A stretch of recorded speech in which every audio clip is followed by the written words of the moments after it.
G'day everyone, welcome to this week's Melbourne Pro Punters panel. Not much really happening, as usual, joined by Darren Potter, Juppy. Bloke doesn't know what he's looking for. Thank you very much. Ralphie, Racetrack Ralphie. Juppy, I've got an announcement to make. Yeah. We're driving around Melbourne, Yeah. going out to walk the tracks. Yeah. I've seen it on billboards everywhere. Everyone will be pleased to know. What is it? Don't worry about any negativity that's around or anything else. Racing's back. Racing's back. On Punt Road, the biggest, probably the most expensive billboard in Melbourne, big sign, racing's back.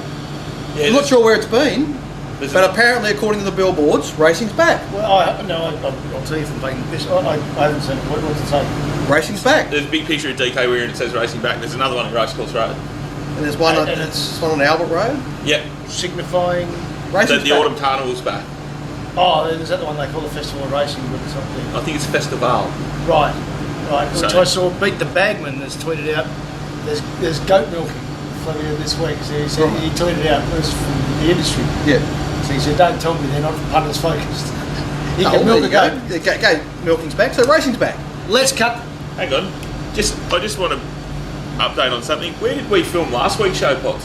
I can't remember. Where did we film that? We're at Flemington, I think, Were John. we in the straight at Flemington? We were in the straight. We're in the irrigation lane. We're probably not fucking qualified to comment. Let's about cut to the what's happening. chase. Let's cut to the chase before we get into everything else. Juppy, you know your markets, you know your form. A little bit. You definitely know your form, and you definitely know your markets, and you did it, and you look at lots of stuff.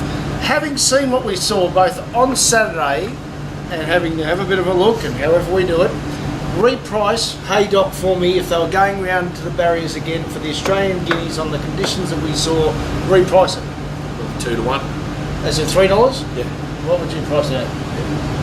I'd have $3. it. Yeah, well, you know, I think for me, I kept attention well in the market, but Yep. when the market sort of chucked it out, you sort of thought it's probably, you know, over the top, not going to run its best, then you could have got in Haydock much shorter. Yeah. That's sort of the process the market went through on the day. Yep. And looked for alternatives. Eventually, it couldn't find them, and you know, there it is. There's Haydock. And would it be fair to say that sometimes our biggest challenge, and I reckon this would be from the recreational punter through to, well, we try our best to do it full time, is sometimes it's just when the obvious is just sitting there to open the shoulders and fucking whack it in the head as hard as you can. Yeah, I guess. Yeah, It you is know, something. it is easy to overlook the obvious. Yeah. That is a trap I mean, he that was I can fall enormous into all first the up. time. So. You had Caulfield Guineas form with Divine Prophet and Seaberg that were both fairly plain first up, Yeah. and there he was. So anyway, on that exact discussion, though, Ralph, you had an alternate, a counterpoint to that argument. Yeah. In the last, the answer, my friend, was very obvious. yes, You know, tick, tick, tick, tick, tick, all good. Yep. Mr. Sneaky was a bit hidden because the whole case for him was about him moving, like Mark Lamborn's golden switch. You know, moving from inside barriers where he'd been yep, momentum interrupted constantly Yep. to a spot where he was going to have a lot of room. And, you know, when I first did that race, I marked them both 370. Now, over the course of the next couple of days, I found a way to get the answer, my friend, shorter and got Mr. Sneaky out to 480. But they did bet between $10 and $14 for 3 days. well played to you, and on a big thing because you mentioned Mark, and I reckon this will bring us into a broader discussion too, because one of Mark's other points that said to me, even though the horse wasn't first up, the horse was off a fresh and Mr. Sneaky. But then if you look at the SP profile, he was deep in the market, and all he needed to do was come to play, and the market told you he's coming to play, but you found it before the market, so absolutely hats off to you. And the other Dominic Bird part is that the market tells you what the map's going to do as well, to a degree. Yeah, they're going to come to play. The same thing with he or she later that was first up. No, sorry, earlier in the day. The bottom line was, cut all the bullshit around what you said yesterday in the One to Follow letter. We had exciting racing on Saturday. We had Very exciting. exciting racing due to a fantastic track, due to well-trained horses, and due to high-class riding. And the fact that we're drowning in negativities when... And due to an outstanding track management team led by Mick Goody 100%. that deserve to be feeling really good about themselves today, and they shouldn't be involved in all this rubbish. where do we start? 'Cause I don't really I haven't much got a lot to say on this issue. I've only got a small thing to say, so I'll say it, then I'll let you guys talk about it a bit. My only thing I want to say is it's very clear to me, so my opinion is, looking at all the evidence there, that there's been a long-running agenda driven by people with a media profile on behalf of, you know, various trainers and owners to have tracks overwatered and softened. Yep. And that can be the only reason for the recent criticism that Mick Goody's got. So, for example, Matt Stewart said yesterday on the radio that on his way to the studio yesterday, he had trainers contact him saying that this keeps happening at Flemington, it doesn't happen at Caulfield. Matt, go and have a look at the replays from Caulfield on February 4. Now, that is no criticism of Jason Kearney's team.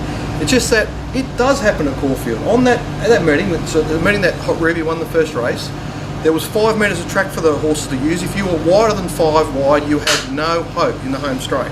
It was significantly softer. So it happens on all tracks because, as Peter Ellis said this morning on the radio, that it's not an athletics track, it's turf. There is always some level of bias, or if that's the word you want to use, or there is a pattern on nearly every racetrack. Yeah. And it's really up to the jockeys and the trainers and the connections and whoever else and the punters to adjust their strategy to suit the circumstances. Just like a cricketer would. If he goes out there and it's a road and he wants to shoot for the boundary, go for your life. If it's a really tough green top and you have to just rein yourself in a little bit, it's the same thing. Sportsmen across the world adjust themselves to the circumstances of the day. And all this criticism levelled at Mick Goody, to me, can only be, the only explanation that I can find is it's an agenda about overwatering tracks. Mick was uncompliant with that agenda from the start, and they've relentlessly pursued him to try and get him to bend to their will, and Mick Goody's not for bending. Well, and let's call it as it is. The fact is that Michelle Payne and Mick Goody have a personal problem with each other, and Matt Stewart is a ghostwriter from Michelle Payne's columns. So Matt then goes down that path. I don't listen to anything, which I've told you many times before, so I'm not going to say that I heard something. But what I would ask is if Matt says things like that, it actually comes to a tipping point now, where for your own credibility, Matt, you have to say to the trainers who ring you, I need you to go on the record, and I need you, as a journalist, as well, I once was in various media circles, at a reasonable level, to say, we need, for my credibility, I need you to be on the record. Because at the moment, you know, I got some phone calls, it just doesn't cut it. And I'll tell you why it doesn't cut it. Because yesterday, we had Darren Potter, we had myself. You mightn't like either of us, or both of us, or whatever. But then you had Dominic Byrne, then you had Adam Blenko, then you had Robbie Waterhouse, then you had Daniel O'Sullivan, then you had Leonard Mulborough. Or Peter Ellis. And Peter Ellis as well. Mark Zara, David Hayes. The point being with these people is that we're accountable. Because if we get it wrong, we either lose money directly and or our sales go down. So it's indirectly. But either way, we're accountable. Matt, your analysis of the Australian Guineas last week, and this isn't personal, but we don't like each other, and that's fine, I can just put that on the table, was shithouse. What you wrote about Haydock was embarrassing. And I say it this way because I get horses wrong, and if I got it that wrong, not in your top 4 selections and that there was a distance doubt, I would be ringing old mates of mine that I used to work on the building site saying, listen, can I put the overalls back on? That's how bad it was. But in fairness, you were able to get away with it because clearly the Herald Sun, RSN and Racing.com don't care that you can get at something so wrong. Don't then look for other people who are wrong. Look at your own methods and say, I can improve.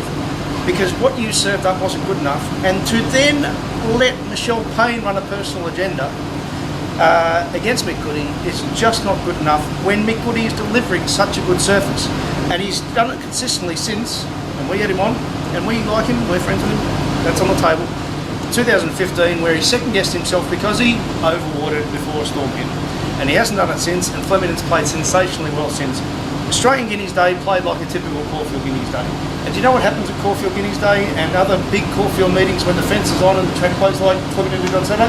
Turnover goes up. And guess what funds the industry? Because punters can bet with confidence that the fastest horse will win.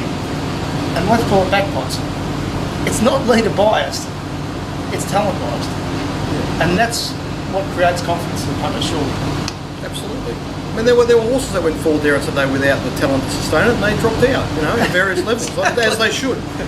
And as usual, Matt's cherry picking. That's why he's called, from me, the cherry picker. And until you start getting a bit of substance to your work, Matt, you're going to continue to be labelled the cherry picker by me. Anyway.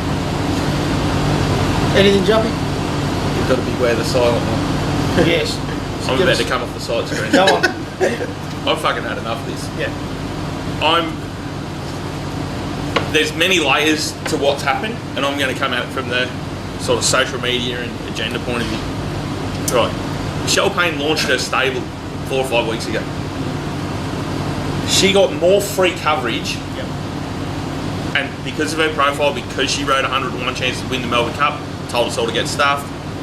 The highest rating show we ever had here was the Melbourne Cup preview, where I, for one, said that horse had no hope. Yep. And because she was riding it, I was happy to plot it, because I didn't know where she was going to get to. She was going to have to ride for luck. I've got nothing personal against Michelle. As far as I'm concerned, she doesn't really enter my existence. It's just business. The only problem I have with Michelle and some of the people that have rushed to her defence on social media is just because I'm plotting Michelle, and I've had 3 instances of this. I had one instance was when I blew up with DK after that unseen first start of 1 at Sale, and I came to the argument with facts, and I was called a sexist, and I was called a bully and a troll. Like, those words mean nothing to me, but I played the man, and I played the ball and not the man, right? All I was going after, it's got nothing to do with the people involved at that level. It's RV and Cranbourne Turf Club that need to fix it. Right. You've then chimed into this argument. She got a heap of free publicity on the people that she sided with on this. So she's not going to, for lack of a better term, shit in her own bed. She's going to side with them to get this argument out there. Had anyone heard of anything apart from that couple of horses that she's had punching around in the bush lately from Michelle Payne since probably last spring carnival when she was doing the speaking circuit? Probably not. So this was a real good way to get herself back into the media. The problem is she's picked the wrong group of people to mess with here. Now, I got called a sexist and a bully and all that stuff again last night for stating... Sorry, buddy. Why? And I know you're going there, but we really need to underline this, because when you said she and she and she, if it was a bloke, you would say he and he and he. If it was Paddy Payne, the conversation would be identical. Yeah, that's the point. Well, was there anything you said that if she was a he, if she was a he, you would say anything differently at all? No, because we had a similar thing about, was that a week or 2 ago, when Chris Parnham said, come and say it over the fence at the races rather than being a keyboard warrior? I did say that, yeah. What was that about? Well, Chris, as I explained, if you tried that, you get thrown out of the joint in about 8 seconds by 4 blokes with nothing else to do. Was that directed at anyone, or was it just right? But the thing is, I played that the same as what I would with this argument, but because you're arguing with females, they then want to bring in the sexist card. It's too easy for them to be hide behind. Right. As I said at the top of the show, Potts and I filmed last week's show from Flemington. We actually walked it. Now, I've read Matt's stuff since he was at the Sporting Globe 25 years ago. My entire racing career, he's generally been in the publications that I've looked at. Yep. But he's lost his way in the last 5 or 6 years. It's just gone right off. Right. Don't come out on radio this morning, Matt, or yesterday, when Michael Felgate said Mick wants us to come and walk the track and speak to him there before he's prepared to come on the show. Then don't be dismissive and say, what can we possibly learn from that? I learn something every time I go out there. It doesn't matter whether it's Flemington, Caulfield, Sandown or Moonee Valley, or any of the country tracks I go to. If you walk those tracks, you'll pick up something different and you'll learn something. Don't be so dismissive. Now, this is your chance, Michael Felgate, to show a little bit of leadership. If you don't watch this show, that's fine. I'll pop it up on Twitter. Definitely take up the offer to go out there with Mick. And I'm sure if the times were right, you could probably get Peter Ellis and Potts and whichever other professional track walkers you want to come out there with you to show you what they're looking for, to educate you so that you can educate the rest of the punting public. But the coverage of this, it's like anyone who I respect, and like I've got a large network of people that I respect and hopefully respect me for what I sort of say and what I give back to the industry. I'm not asking for everyone to like me. I don't really care. I've got enough people in my life that like me anyway, so it doesn't matter too much. But if you look at the people that have come out to the defence of Saturday's track and the people who are being critical of the track, I know whose corner I want to be in and I know who I'm going to make money out of. Yeah, can I just say to Matt and Michael in this regard, if you'd have gone out to have a look at Flemington on Sunday or Monday, you can see where the horses have raced. You can see the indentations they make on the track. There's not a lot of marking on the track apart from the turning part, but there is marking in the home straight. And I can assure you that the depth of the indentations in the home straight are the same from the fence to about 8 wide. There was a couple of horses that got beyond that, so they're getting into the area where the meeting was at the last meeting. There was a little bit more depth out there. It was only a couple of horses. Yes, you would expect that. So if there was a real significant bias on that track, you would see like maybe 1 inch of indentation on the faster part of the track and up to 2 or 2.5 where it was softer. Yeah. That was not the case at Flemington on Saturday. But again, you know, if you don't want to do any of your own research and have any of your own substance, you're going to run into these sort of problems constantly. So my last point, because you mentioned Prince of Penzance, which you got wrong. Yeah. I got wrong. Did you get wrong? Sort of. Yep. Oh, you know, well, it was 101. I didn't tip it. No, but here's your point. Because I mentioned this with Matt with Haydock before. Where you get it really wrong is if you make an opinion and the market's right and you're wrong.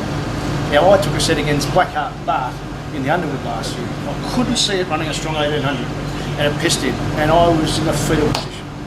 Now, the times then came out and it was curiously slow for the first 600 metres. It didn't matter. I then sent out a newsletter to my entire database apologising for it. Because I got it fucking wrong. And the market did.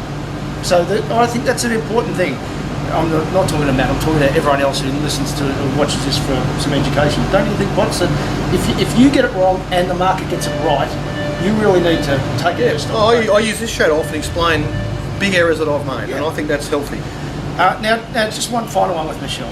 Michelle, you've now become a star through one moment, but it wasn't just one moment. You didn't come from nowhere, a bit like Stephen Bradbury. Yeah. I've seen Stephen do his corporate stuff, it's good.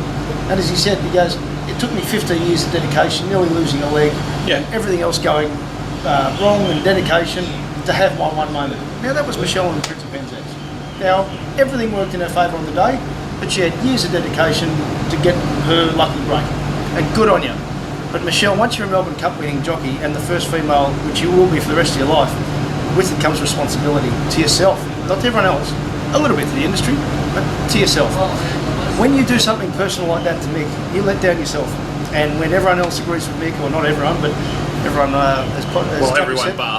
everyone that we respect, then you've really let yourself down badly. And don't just delete it, apologise for it, because otherwise you can significantly make a lot of money for the rest of your life by being the first ever female jockey to win a Melbourne Cup, and good on you for doing it. But if you do things like that, you will detract from your own earnings. So learn from it. It's funny that, and I'm back on the sort of sexism part, like I was reading some of the stuff that Katie Goodrich put up, and I'd be very interested, and I might tweet her as well and ask if she felt that there's a large chunk of the Twitter community that's sexist. There's that many people that are supporting her for what she's going through, where the industry have treated her really poorly. Yeah. And yet she probably completely disagrees with this, and I'm just a bit told, like, if you want to call me, you can call me whatever you like. Like, I'm a big lad. Like, it's water off a duck's back, but just hit me between the eyes and don't worry about it. I built the Caitlin Mellion bandwagon. I don't care. Well, Marco B steering it. Hello, Marco. For the purposes of this show, and I wouldn't be on it if it was any other way, for the purpose of this show, when we're talking about different personalities in the racing industry, we're talking about their contribution and their performance in the racing industry, not about their sex. It's irrelevant, and anyone who thinks it's relevant, they're watching the wrong show. Well, I feel sorry for someone along those lines. For Craig Miller. Now, I would imagine Craig would be a very, very hard-working man. He clearly puts his life on the line like they all do, and as we often say, every time we ever criticise a rider, it's never due to lack of respect for their risk they take or their Spartan lifestyle, but he's riding patent at the moment. Yeah, he's just in poor form. And it'd be no difference to me having to go at Travis Clough about his kicking for goal. It's got nothing to do, I've got no issue with Travis. I actually quite like Travis because he parked in Gary Purt's parking spot at the Westpac Centre for 12 months to the point where they towed his car away. So the point being, if we don't take that into equation, and he's probably the best bloke of all time, I don't really know this, but if we don't take that into equation when we're doing our prices, we'll probably lose money out of it. So we have to, it's not personal. Yeah. When was the last time you collected on Good Bloke? Anyway, I think we've covered it, boys. We've covered it, yep. I've got all of Vince Accardi's data here. Yep. So let's have a quick run through this. Flemington. We'll start with the Guineas. Just one thing on that. I know Haydock looked reasonably obvious, Ralph, but there was plenty of, like, I spoke to a few blokes and I got some other information. There were plenty of blokes tipping things around it. Oh, and look, I My thing, there's always two places in the market. There has to be. Too much and not enough. It's the only two investments you could ever make in the market. Right? Too much and not enough. And I had too much on Divine Profit, expecting a big elevation and all that. But I would say, Putz, looking at this work of Vince's, by the way, you can join me at Vince for lunch on Friday, apparently, if you want, get in touch. That is a high-class Guineas. I think we can trust it.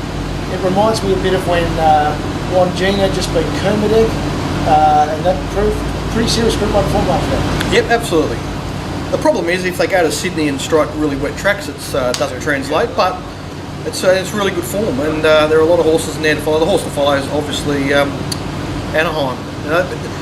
We discussed this race, Juppy, while we're sitting on the track at Flemington. We did. And the problem was not one horse in the race that had a 1,600 metre run. Yeah. That was, there was very few of them having their third run from a break. A lot of them were only second up. So it was a bit all wishy-washy, and that's why, Haydock become very obvious. So anyway, but it's a good. The form there is good. The second place getter has run a good race. Let's spend some time. So Haydock, what's your thoughts going for? He's going to go to the Doncaster now at 51. Yep, he'd be a great chance in that race under the right circumstances. The 3-year-olds have got a great record in that race. Prized Icon? Yep, going great. Would you say I would, that even though he's got some wet track form as a 2-year-old, I think he would be a query if it stays wet in Sydney? Yeah, but you need practice on wet tracks, so I wouldn't, Jumpy when you want Jumpy. Snitson, I think his New Year's Day win was pretty serious. I can remember talking to DK after he won first up at Cranbourne, because I wasn't sure. I wanted to get some context from DK about the horses he beat. Yep. DK convinced me that it was a really strong win, and that horse has come a long way. Speaking of Mellion, but to the brother of, very, very nice rider, Andrew Mellion there, that DK's been a fan of. Harlow Gold to me is my one request to the Hates camp. Stop riding her for positions at a speed. That was perfect on Saturday because it was high speed.